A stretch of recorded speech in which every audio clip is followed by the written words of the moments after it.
Junto con Italia, la región de Europa que lideraba la producción de pintura en el siglo XV coincidía aproximadamente con la actual Bélgica. Algunos de los mejores pintores europeos del momento trabajaron allí. En este curso estudiaremos a dos de ellos, a Jan van Eyck y a Roger van der Weyden. Esta imagen nos puede servir para explicar las características más importantes de la pintura flamenca del siglo XV. Muestra un detalle de un cuadro de Van Eyck. Se llama El matrimonio Arnolfini, que pintó en 1434. Pertenece a la National Gallery de Londres. Como sus coetáneos italianos, los pintores flamencos buscaban ser más realistas que sus predecesores. Para ello, en lugar de enfatizar la ilusión de profundidad mediante el uso de la perspectiva lineal, como sucedió en Italia, lo que hicieron fue fijarse en los detalles de las cosas que pintaban y reproducirlas con minuciosidad. Fijaros aquí en la lámpara y en el espejo. Este realismo de los detalles es muy efectivo. Nos proporciona una información visual que nos hace creer que lo que vemos es real.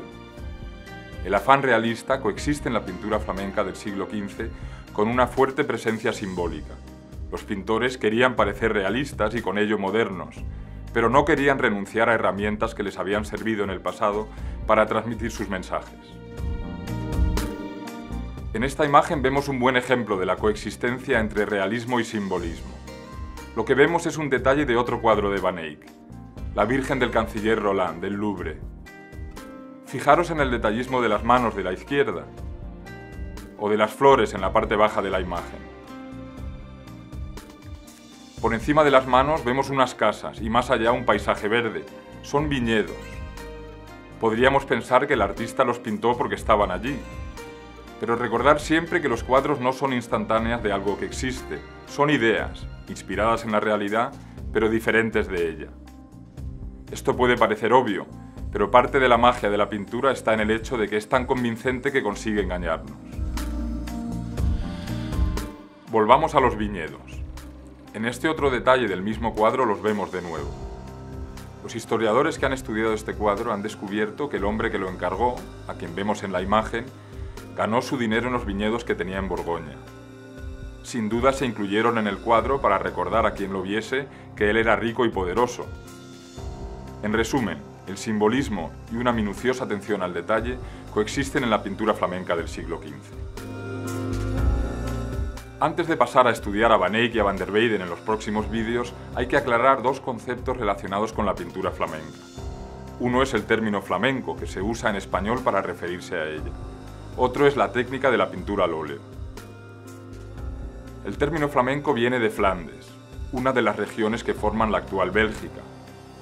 El término se usaba en España para referirse a todos los antiguos Países Bajos, aunque entonces estos incluyesen a otras provincias, como Brabante y Holanda. Lo importante para nosotros en este curso es recordar que el término pintura flamenca se usa para referirse a la pintura que se hacía en la actual Bélgica. En ocasiones se usa también el término pintura neerlandesa del siglo XV para referirnos a este mismo periodo. Una de las características que definen la pintura flamenca del siglo XV es el predominio de la pintura al óleo frente a la pintura al temple o témpera, que se usaba en Italia en esta misma época. El aspecto de un cuadro pintado con una o con otra técnica es muy diferente. En la pintura al óleo, el aglutinante con que se mezcla el pigmento es un aceite que con el tiempo se seque. El más común era el aceite de linaza. Lo que es peculiar de esta técnica es que los pigmentos mezclados con aceite son translúcidos. Cuando se aplica esta pintura sobre una tabla o una tela, adquiere un lustre que le da un aspecto esmaltado, muy diferente al de la pintura al temple, que es opaca. Aunque el óleo se había usado ya como complemento para otras técnicas, los pintores flamencos del siglo XV lo perfeccionaron. Veamos cómo lo usaron. Los pintores flamencos utilizaban una primera capa blanca para preparar el soporte del cuadro, que generalmente era una tabla de madera. Sobre esta capa blanca aplicaban el óleo. Un restaurador me explicó una vez el efecto que se consigue con ello mediante el siguiente ejemplo.